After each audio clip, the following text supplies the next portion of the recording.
Next, we're going to talk about single audits. I didn't mention this, but we've been in business. Last year, we celebrated 55 years of existence. So a long time to be in business. So you kind of have an idea of how old I might be. The two speakers that are coming up. Well, first of all, let me say we do more than 100 nonprofit clients annually. We do more than 100 governmental clients annually. We do more than about 250 employee benefit plans annually. So we really know certain sectors very, very well. In our history of single audits, because that's what our next topic is, single audit updates, I don't know if we've done more than 10,000. I'm going to have to kind of think of how many we've done in 55 years. But when you're doing 100 to 100 and you multiply them, maybe pretty close to that number. The two people they're going to be talking about, Lisa Stillwell and Gurley Kabahe, if I pronounce it right. I've never pronounced Gurley's last name until now. Each of them have a tremendous amount of experience. They actually handle a couple of our largest clients. I don't usually mention names, but Altamed, which is a multi-billion-dollar FQHC, is one of our clients. Both of them are on that engagement. And they're both on LACCD, LA Community College District, the largest community college district in the country. And we do the single audit there. And so Lisa Stillwell and Gurley, I'll combine them both, have been with our firm, let's just say 10 years or more. With ladies, if you start adding too many years, they're a little sensitive. But before that, Lisa, I mentioned Elisa, she was with KPMG many years. But again, I won't mention how many years. We have two wonderful speakers. It's my pleasure to introduce both Lisa Stillwell and Gurley, an audit partner and audit director, up here to the stage to talk about the single audit. Welcome, ladies.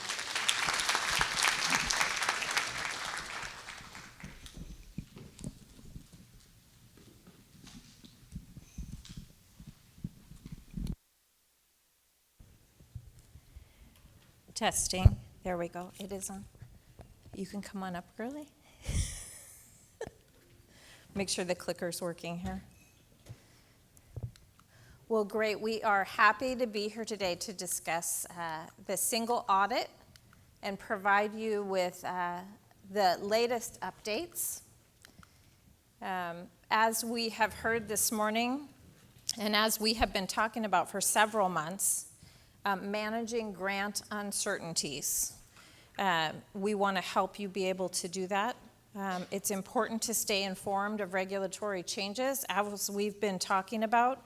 And our current landscape is ever evolving and continuing to change. Some of the key developments that we've seen is elimination of federal agencies, COVID-19 spending deadlines, which were enacted, have been retracted in some cases or are being scrutinized. There has been defunding of certain programs, federal agencies that have determined that the funding no longer aligns with the agency's goals, as well as legal challenges. As we've seen over the last months, many court cases, executive orders, and funding freezes, funding pauses, a lot of which has come back in recent months. So there is a lot of uncertainties. So how does this impact our single audits? We have higher audit risk. We have organizations that may be advancing funds to avoid losing unused funding or facing financial pressures, increasing the risk of potential noncompliance. The ever-changing landscape, the changing program landscape. So federal programs that participate, organizations are participating in may shift. It may be a different array of programs that organizations are participating in. And all of this leads to the greater need for auditor adaptability. So auditors need to stay informed in order to help your organization, in order to perform the single audit, Entities need to stay in communication with their auditors, not just during the planning phase of the audit, but really throughout the year.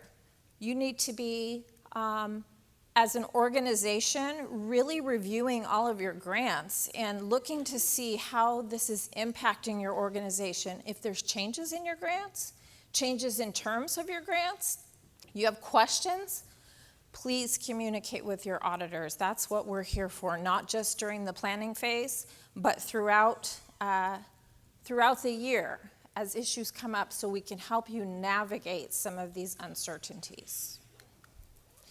So today we want to provide you with a single audit refresher course, so to speak. Most of the organizations in this room are all subject to the single audit requirements. So 2 areas that we want to talk about, the uniform guidance and the compliance supplement, both of which should be familiar to you.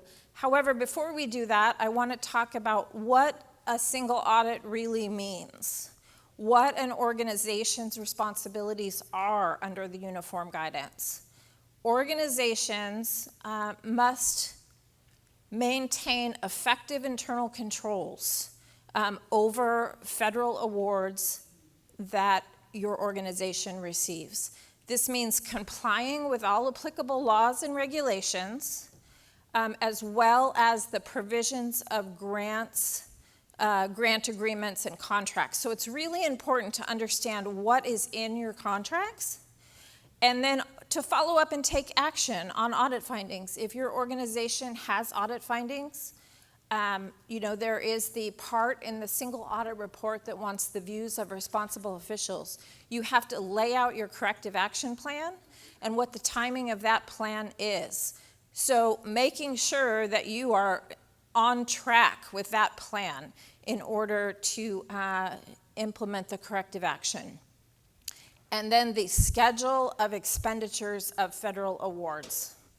Everyone's favorite schedule as part of the single audit, right? The most critical part of that is ensuring that your schedule is both complete and accurate, that you've gone through it, you've made sure that all of your federal grants are there, that all of the information related to your federal grants is complete. This is basically the essential roadmap as part of performing the single audit. In several instances, on some of my engagements, the schedule of expenditures of federal awards, potentially at the beginning of the audit, may not be complete. There may be grants missing. There may be inaccurate information. The example would be maybe the assistance listing number.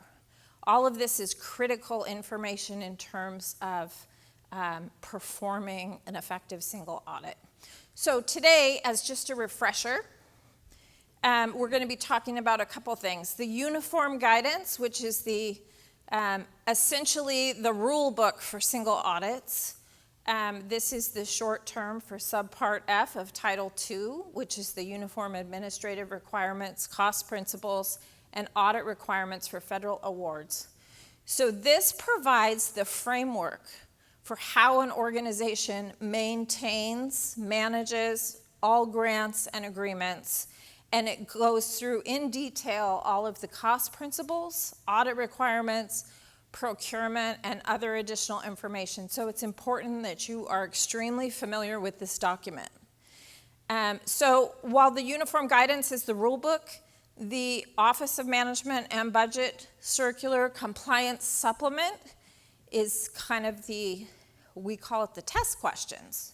So this is issued annually, and this defines what an auditor must test for each federal program. However, an organization really needs to be intimately familiar with this document because this will help you ensure compliance. It will help you manage your grants. You need to understand the requirements that you need to adhere to, and this is an essential document to use. And it also talks about establishing and maintaining internal controls. You must have internal controls in place in order to ensure compliance with your grants. And then obviously preparing for the audit, but please utilize this document well in advance of the audit. You should be utilizing this document year-round. It is truly an invaluable resource to helping you ensure that the grants that your organization receives you are in compliance with all of the terms that are listed in that grant and what the federal agency is expecting. The OMB compliance supplement is actually organized into 5 parts. We're going to talk about that a little bit later. Part 1 is very general information. Part 2 has a matrix. We call it the matrix of compliance requirements. And so this will list by program all of the compliance requirements that apply to that program. There are 12 compliance requirements. They're known as A through N is how they're listed. And then Part 3 provides more detail on each one of those A through N requirements. Part 4 actually will have specific information related to your specific grant. And then Part 5, in some cases, there's the concept of clusters of programs. So some programs get what's called clustered together and are considered one program for purposes of the audit. So it's very important to pay attention to that, because if you have clusters of programs, that comes into play when your single audit is being performed. So what is a single audit? I think in general we all know this is compliance and internal controls related to your federal awards. It is required if your organization spends $750,000 or more, and this will be changing, we'll talk about that. It will be $1 million effective October 1st, 2024 forward. And a single audit, so again, a compliance audit in accordance with generally accepted auditing standards as well as government auditing standards. So the uniform guidance that is utilized in performing the single audit requires the auditor to not only test compliance for each of your major programs, but also to gain an understanding of all the internal controls that are in place surrounding those grants, as well as performing testing of internal controls over each compliance requirement. So it isn't just about compliance, it's about having an internal control framework in place related to each of the compliance requirements for your grants. And at the end of the day, the single audit ensures compliance with federal regulations, that the federal funding you receive is being properly administered, properly spent, and that the organization, your organization, has internal controls in place to ensure that compliance. So the uniform guidance updates, and I know I mentioned that October 1st, 2024 date previously. So there's like the old rule and the new rule. So under the old uniform guidance, the audit threshold was $750,000. If your organization receives $750,000 in federal grants, the uniform guidance would apply. That is now changing to $1 million. Type A programs, same thing. $750,000 was the threshold. It'll now be $1 million. Indirect cost rates under the old uniform guidance, it was 10%. Now it varies, but now it's up to 15%. And then thresholds related to both equipment and supplies has changed from 5,000 to 10,000. So some additional updates that relate to the new rules. So cybersecurity requirements, making sure that your organization has elaborate internal controls, robust internal controls to include cybersecurity measures, encryption, multi-factor authentication, other safeguards to sensitive information. Roger. Question on the indirect cost rate. What if the grant has a higher percentage? What is happening now? Is that being disallowed or? So if there is a specific percentage stated in the grant, the term in the grant would prevail.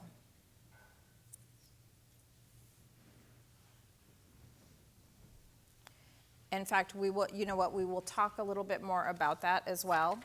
So the October 1st date. So understanding when I'm glad you brought that up, Roger, understanding when the October 1st date applies. So if you have new grants that are issued on or after October 1st, the new rule will apply for your next single audit, which would be for single audits for year-end single audits for year-end 9/30/25 and after. If you have amendments issued for an existing grant, and those amendments are issued after October 1st, you will continue to apply the old uniform guidance, the old rules, unless it's explicitly stated in your grant, in your amendment. So it's really important to pay attention to what is in your grants and what is in amendments to grants. And then grants issued prior to October 1st, 2024 would continue to apply the old rule. So there's lots of changes. So the key is really to really review your grants, review the uniform guidance. So the compliance supplement. So becoming intimately familiar with the compliance supplement for clients is imperative because, again, this actually provides you with the details specific to your grants.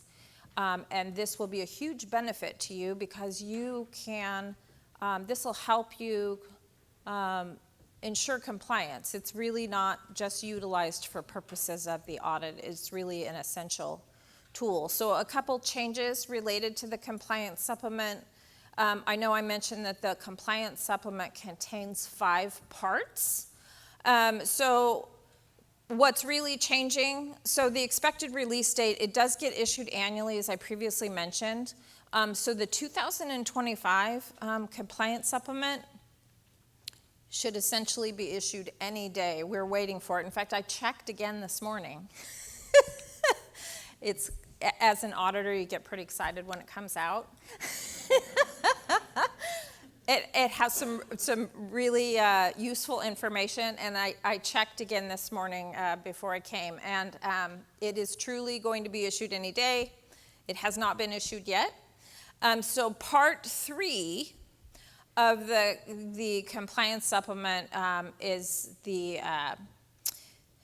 will detail out the information related to your grants. So part 3 is actually now going to be divided into 2 parts, a 3.1 and a 3.2.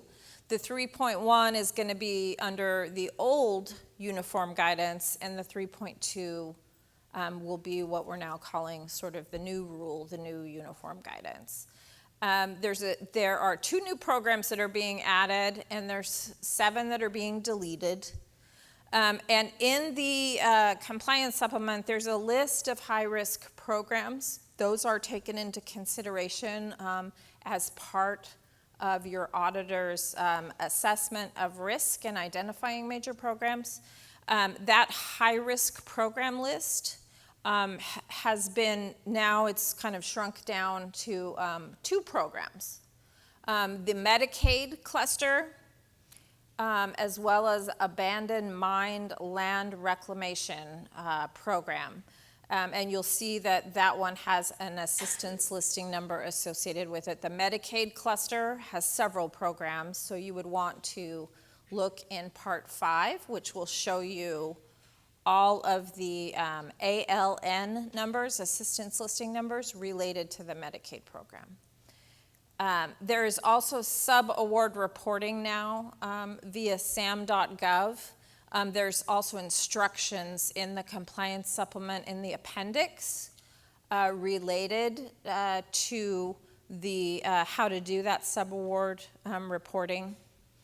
And then there are some compliance areas, those A through N compliance areas, the 12 areas that have been updated. So performance reporting as part of compliance requirement L, the reporting requirement, has some updates. And then special tests and provisions, which is compliance requirement N, has some updates. And then I will, special tests and provisions compliance requirement N is near and dear to my heart. Depending on what your grant is, it has very specialized requirements depending on the nature of your grant. And sometimes it's not just one or two things. I will give student financial aid cluster as a great example. Compliance requirement N, I believe now is up to 18 requirements just within N. So it can be extensive. So it's really important to pay attention to what those special tests and provisions are related to your grant. Those are all detailed out in the compliance supplement, as well as reviewing your award. You could have some very unique special tests and provisions in your award documents, and those cannot be overlooked. In addition, there are just some changes due to updates in laws and regulations. So now, we just want to provide you, this is actually part 2 of the compliance supplement, just a little snippet of part 2. This is what, if you look at part 2, this is what's called the matrix of compliance requirements, and you'll see that program number there off to the left. That's the assistance listing number. The first 2 digits, the 10, identifies the federal agency. In this case, the 10 relates to Department of Agriculture grants. And then you'll see the requirements that are applicable across the top. So you see the A through N. So A and B relate to activities allowed or unallowed, as well as allowable cost principles. The next one, compliance requirement C, cash management, eligibility. So you'll see all the way down the line. But this is a great tool because this is like your first stop to see what's applicable to your specific grant. And then from there, you can look into parts 3 and part 4, which will detail all the information you need related to these compliance requirements.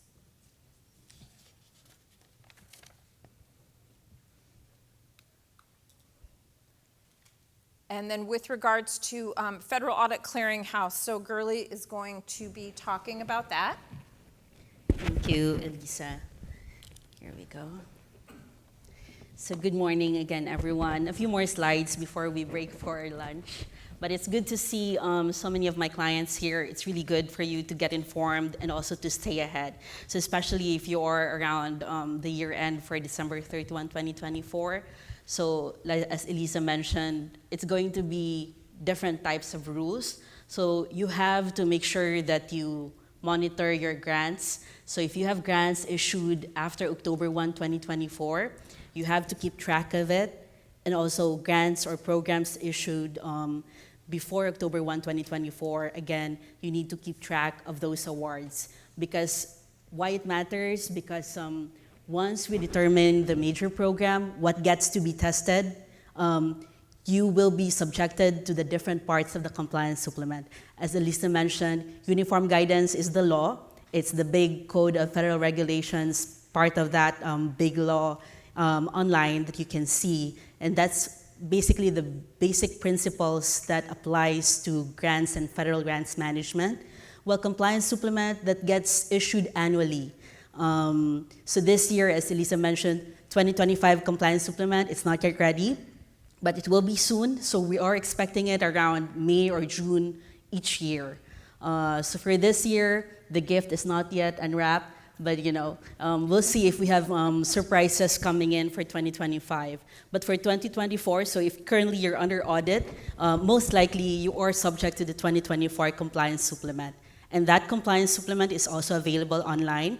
So it's better that you stay ahead because it's always a bad story when we get in and hey, we did not know that our agency did not tell us to track this particular compliance. But I think as grantees or as recipients, it is your responsibility to know what is required of you in terms of reporting, in terms of monitoring your grants and programs. So once the compliance supplement is in there, it's better to get a copy of that and make sure to locate the program that you have currently, especially if your program is above 750,000 before October 1, 2024.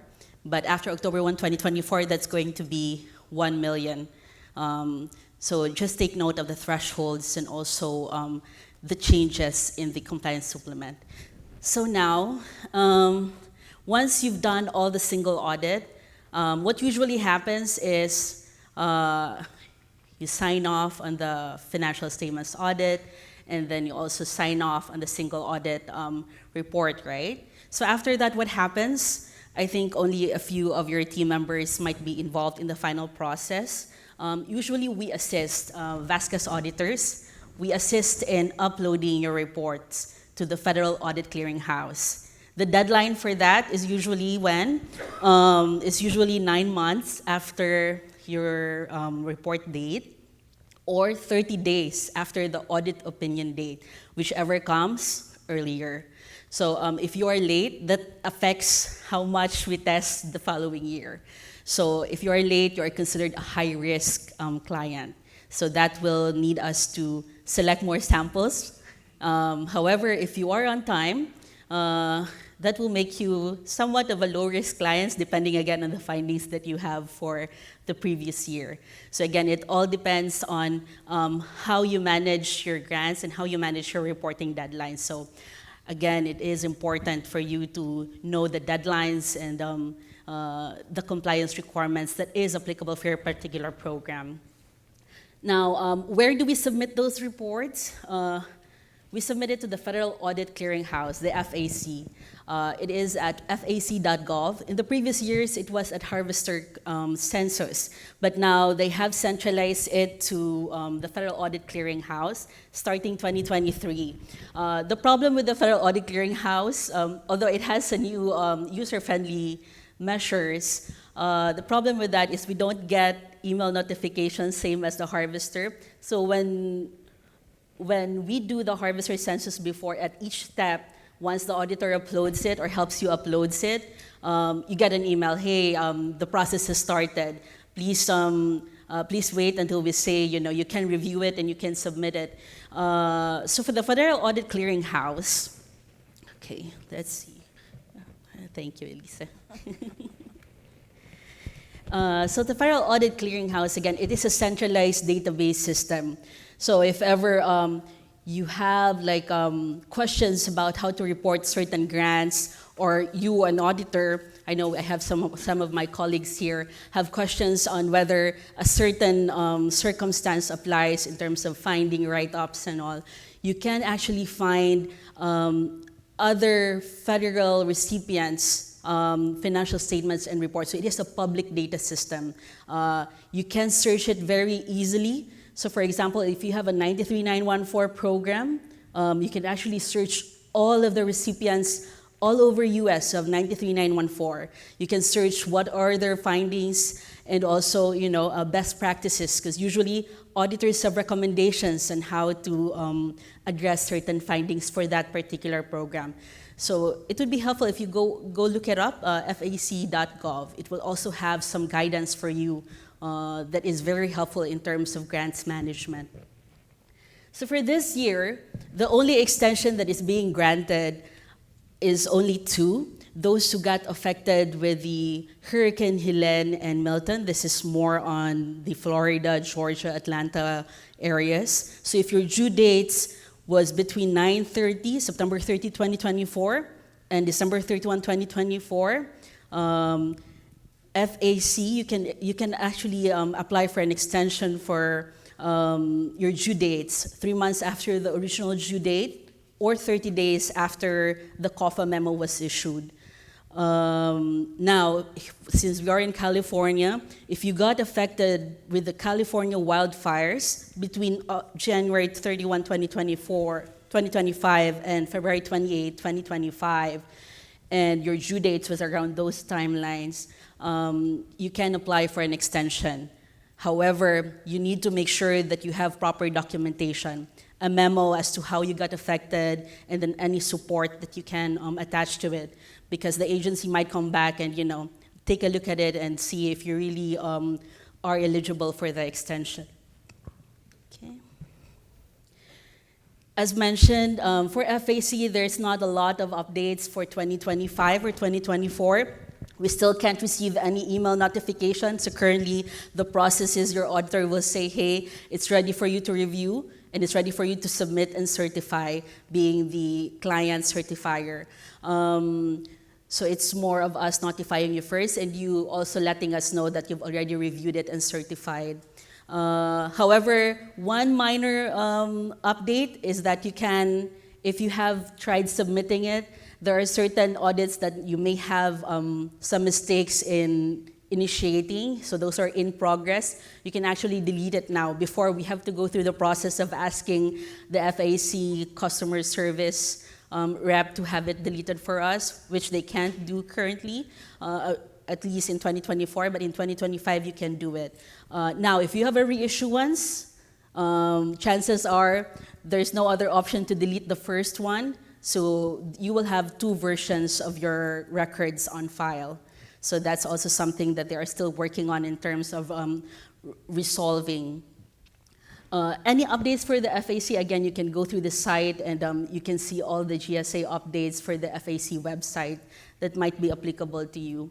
For the FAC, if you are the designated client certifier or at least submitter, because the final responsibility to submit your reports in the FAC would be the nonprofits or the organizations, the cities who have the single audits. So make sure that you certify your review and at the same time you submit it, because again, the deadline is very important and it makes you, it flags you whether you're a high risk recipient or not. And it's more prone to scrutiny by the agency if you keep on being late in terms of submitting your reports. Again, just for best practices, review your guidelines and then make sure that the CIFA, if, for example, Vasquez auditor is submitting it, make sure that the CIFA that they are using and then the audit report, as well as your data form, collection form, actually matches. So there are instances when the agency will come back and say, hey, you need to do it again because your CIFA and your data collection form does not match or your findings do not match. So make sure that these three files actually match. So in terms of your auditor assisting you, you can't actually go back and see the entire document, so you have to ask the auditor for the documents that were submitted to the Federal Audit Clearinghouse. Okay. And again, plan and start ahead. So if your deadline is December 31, 2024, at least 3 months before, you have to make sure that someone is in charge for making sure those reports are accurate. Okay. And just to familiarize, if you don't have time right now to go through fac.gov, this is what it looks like. You need to sign in. You need to have, I think you need to have your credentials ready for that, your login.gov credential. And then the client has the option to submit their audit, or you can ask assistance from your auditor. And then again, like I said, you can also search for audits, other audits that might have the same program as yours. For the single audit submissions, once you go in that site, once you log in, you can actually see whether your organization has a report in progress. And then here is the checklist. So this is usually what we follow in terms of submitting the reports. Of course, you have your general information form, the audit information form, and also workbooks if you have like a lot of programs. So that needs a workbook which we download and then upload again. That should tie out with your CFA, the totals, the subtotals, and also your audit findings, your corrective action plan, as well as the entire report package. And this is the most important step. So I'm not sure if I can reach it, but here. I can't reach it. You see the green box there at the bottom? That's the most important thing. You have to make sure that it gets submitted. I have some clients, it was ready for submission 4 months before, but they failed to submit it. It was already ready, however, it was just not clicked. So you have to make sure that it gets clicked on so that it is accepted by the agency that you are submitting it to. Okay. Gurley, can I just add? Sure. To the Federal Audit Clearinghouse. So again, this must be certified by the organization as well as the auditor. And this is actually how the federal agency for your grants, that they will pull that report and review that information. So it's critically important to be involved in this. I know a lot of times, as Gurley mentioned, the auditors help with this process, but the auditee is responsible for certifying the information as well. And again, this is what federal agencies are using to start reviewing and monitoring your organization and what your findings are, and then following up with you. So again, very, very important step. I know that probably many of you aren't that familiar with the Federal Audit Clearinghouse website, so we wanted to hopefully help familiarize you with that. Thank you. Thanks, Elisa. Next slide. This is another law that would affect you in terms of the federal government is asking certain agencies now to make sure that they have tools in place in terms of monitoring single audits. So I think this will be a longer process, maybe within the next 6 years, but we anticipate more questions and more going back and forth in terms of, did you have single audit? Why did you not have single audit? You were above threshold. So it's more based on the Federal Audit Clearinghouse data. They are going to mine, at least have an analytical tool in place to make sure that any findings or any flags that are, of higher risk, it gets addressed. So again, this is part of the federal government's action in terms of, being more data-driven and having more oversight in terms of the quality of the audits that is being done for their specific programs. Now, we wanted to share with you some common single audit findings, meaning after we submit your audit reports, what happens. The agency usually gets those audit reports from the Federal Audit Clearinghouse, and then sometimes we get we get a note back, an email back for our attention, other of our attention. Usually these are the areas that gets back to us in terms of, there was something that was a mistake in terms of your major program determination, in terms of your audit findings, your reporting matters, as well as independence considerations and auditor qualifications. So you can use the slides. I know you have it on file, and maybe you can download it if you don't have it currently.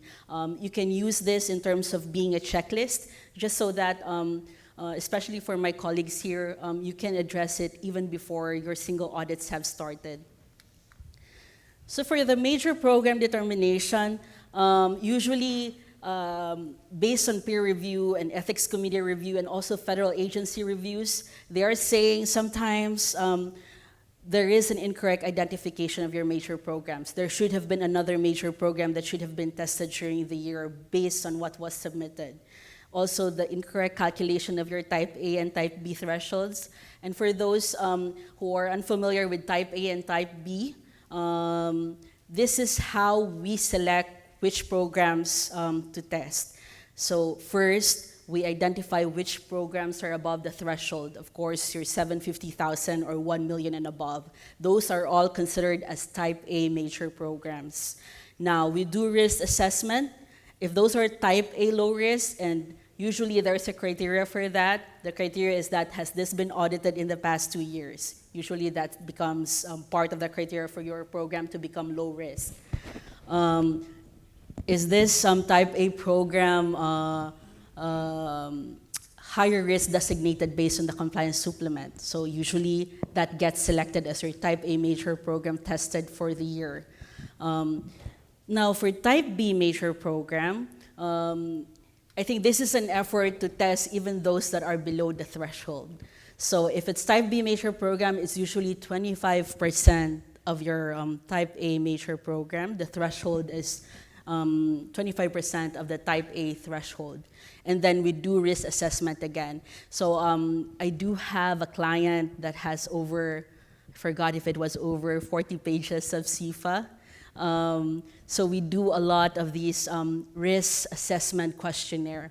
It's kind of burdensome, but it helps you limit those areas to be tested.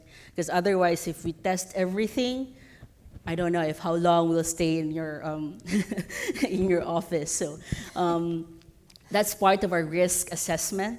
And it's something of a requirement, it's a process that is required. So if you do get risk assessment questionnaire, please make sure that you answer it as accurately as possible, because that determines whether that program gets tested or not. So some also, they designate type A programs as higher risk, even though it should have been low risk. And then also for the auditors, you might not be documenting enough. So you have to document at each step what type of risk assessment you did to determine whether that program is low risk or high risk. Okay. And if you can see in step 5, again, that's why it's very important that you are in compliance in terms of your program requirements, in terms of your reporting submission. Because if you get designated as a low-risk organization or a high-risk organization, that determines, again, the coverage of the test work. So you might be seeing, hey, why are you testing over 120 samples this year when last year you were testing 40%? Oh, because you had a finding last year or you're considered high risk this year. So again, it's very important that you stay in compliance if you don't want a lot of work to be done in the subsequent year. Okay. Audit findings, usually they flag some audit findings that maybe the auditor says it's okay, we can just put it as a management letter comment and not be part of your audit report as an audit finding. That's one of the common finding from the federal agency. So it needs to undergo proper risk assessment to make sure that your audit finding is really an audit finding, and your MLCs are really MLCs. MLCs, management letter comments, are usually less significant, while your audit findings that goes into the report that goes to the Federal Audit Clearinghouse, that becomes a public document. While your management letter comment, that's usually an internal letter for you to take note of in terms of improving your process and your controls. Okay. For your reporting matters, wrong version of reports used. So how can you make sure that you use the correct version? Compliance supplement. So again, let's wait for the 2025 compliance supplement. Make sure that the report that you are using is in accordance with what is prescribed by the current regulations. And this is for the auditors. The single audit opinion was issued after the financial statement audit was completed, and the auditor did not perform it under the yellow book. So you have to make sure that you are compliant with this yellow book guidance for single audits. And of course, your data collection form does not match the CIFA. So the data collection form, that's the form that you are filling out in the Federal Audit Clearinghouse. So that needs to match So it's usually a manual type of input. So that needs to match with your CFA. So you have to see the totals and the subtotals of your ALNs. Okay. Independence considerations and auditor qualifications and for management. And this is for my fellow auditors here. You have to make sure that the documentation is complete and it is in compliance. And you have to make sure that your CPE requirements have been fully monitored and also are in accordance with what is required with the regulations. Okay. And now I'll turn it over to you, to Lisa, to conclude with the best steps and next steps and some key takeaways. Thank you, Gurley. Well, I know we've covered a lot of information today, so I think really what we want to give you as kind of the key takeaways and best practices, reviewing all of your federal awards to understand the terms, the language in the documents, as well as the effective dates, which will be important in terms of also updating your policies related to the old and the new guidance as it relates to procurement, indirect costs, capitalization policies, making sure that, to my auditors, the audit team as well as the finance or the grants management team within the organization is abreast of the uniform guidance changes, right? Ensuring that preparation of the CFA is complete and accurate, and then having someone within the organization really be in charge and taking the lead to track the OMB compliance supplements, what the changes are, which grants are going to be under the old guidance, the new guidance, as well as agency memos, so that you can kind of stay on top and ahead of changes related to your grants, and making sure that you have synced this up internally with what the actual compliance requirements are that your organization is responsible for. And when the compliance supplement comes out, an in-depth review of that to make sure you're intimately familiar with the details of each of the grants that you have. And then just overall planning, transition for your fiscal year 25 audits, where the new guidance will be in effect. So really just planning for the transition for that, as well as extensions if that would apply to you. And so really we want you to, key takeaway today, really that compliance, it isn't just a policy within the organization. Clearly it's a policy, but it's truly a mindset. Everyone involved in the whole stream or process, from initiating the grant to actually carrying out the grant to approving expenditures under the grant, needs to understand the rules that apply, so that you have a seamless process. So again, using the compliance supplement as a key, I can't stress that enough actually, that you need to be intimately familiar. So use this as a key resource. It is truly the roadmap. As we know it today, the roadmap for compliance, especially in these uncertain times. We can probably expect more changes along the way, but right now this is what we have. So it's important that you're very familiar with this to help minimize audit findings, as Gurley was talking about, and ensure compliance throughout the year. And if you, again, have any questions related to changes in your grants, how it impacts your organization, please don't hesitate to reach out to us, to your auditors, to talk about that during the year and what that really means for your organization. And with that, we would like to thank you again for your attention and your time, and we'd like to open it up to any questions that you may have. Thank you.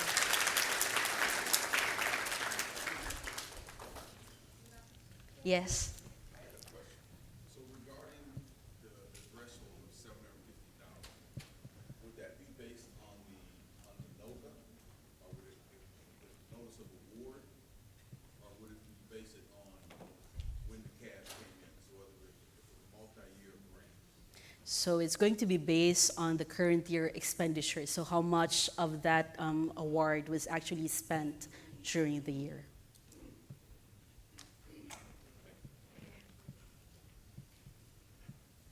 Any other questions? So if you have multi-year grants, for example, October 1, before and after October 1, you might just expect that it will be a hybrid type of guidance. So as was mentioned in the slides, you will have 3.1 and 3.2 for the guidance. So again, you have to make sure that whatever guidance you're following, it follows when you actually got the award. So you can challenge your auditors if in case, we use the wrong guidance. So it is important that you have the compliance supplement on hand. And it's very welcome for you to challenge the auditors because that means you are on top of things and you are looking at your grants closely. Any other questions? Yes. The equipment threshold going up to 10,000, if the company is at, can we keep the threshold at 5,000 or are we required to move up to 10,000? So the threshold of 10,000, so for purposes of federal grants, capitalization would be 10,000. So you would need to update your policies. You can have a separate threshold if it's non-federal grants. But in terms of capitalizing an asset purchased with federal funds, it's 10,000. Okay, so we are required to move up to 10, we can't keep that at 5. Yes. Thank you. Right there. If you were operating under the prior 5,000 threshold, and now the new requirements, the new threshold is 10,000, those capital assets that are being capitalized in the prior requirement, can we just write them off as expense, or how does that work? No, you wouldn't want to write those off as expense because so basically the items that were purchased with federal funds under previous grants, under the old rule, would stay as is and it would follow the grant that it was related to. So if you have new grants after October 1, then that's when the 10,000 will take into effect. Our understanding was that under the uniform guidance, we can have a lower threshold, we just have to document that management approved it, it was discussed and approved. So unless you're saying that's not correct, 'cause then we have to have two separate policies, one for federally funded equipment and one for non. So we're using one threshold, but we don't always raise into the new one, but it's discussed at the board level. Okay. I have not seen that, where you could document if you were using a different threshold. But I can look into that and let you know. I can get your information. Absolutely. Any other questions? Yes. Go ahead. On one of the slides, it mentioned that some grants are no longer going to be received as being high risk. Yes. So if ARPA is one of them, Yes, ARPA is one of them. It's no longer high risk. So we only have 2 grants that are high risk for 2025. It's Medicaid and And an the abandoned abandoned land and mine program. Those are the only 2 high-risk programs in the new supplement. The reason most likely is that some of those grants that were high risk were related to the COVID funds. So currently, right now, it's getting less and less. So I think that's why they're not considering it as high risk anymore. Yes. so my question is also about ARPA, because ARPA was multi-year. Now, for the remainder of the term, which is this year, this new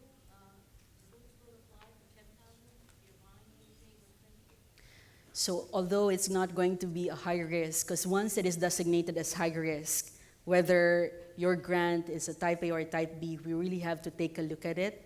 But now that it's not, now you fall under the general guideline, which is if you're above 750K and if you're a high risk program. So it's not like automatic, and like before, it was automatic selected as a major program. So now it follows the general rule. Okay. Anyone else? Any other questions? And certainly, if you think of any other questions later on in the day, don't hesitate to reach out to Girlie or I, or I know we're going to be eating lunch soon. Feel free to talk about federal grants over lunch.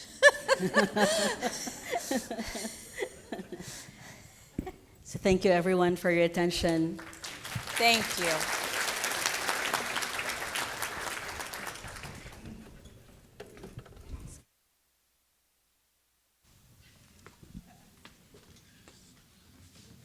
Well, we've gotten to, well, first of all, an excellent presentation. Again, Elisa and Girlie, thank you very much. So now we're at our lunch break, and so I wasn't given all the instructions for lunch. Sometimes I'm not allowed to eat. But right after lunch, we're going to have two breakout sessions, one for nonprofit and one for government. I believe the government is here, and the nonprofit is in another room, but they didn't tell me the room location, so we're going to have to figure that out. It's here? Nonprofit is here? Downstairs. Do we know the room? Agera. Madeira. So like the wine. Okay, so the nonprofit is downstairs in the Madeira room, and the government session is here in this room. And we split it up this year because we had more than twice as many attendees as last year. And of course, there's two slightly different rules. So I'm sure you'll like that. So let me just, again, if you have any questions, please feel free to come up to any one of the presenters this morning. They'll be happy to discuss any additional questions you might have.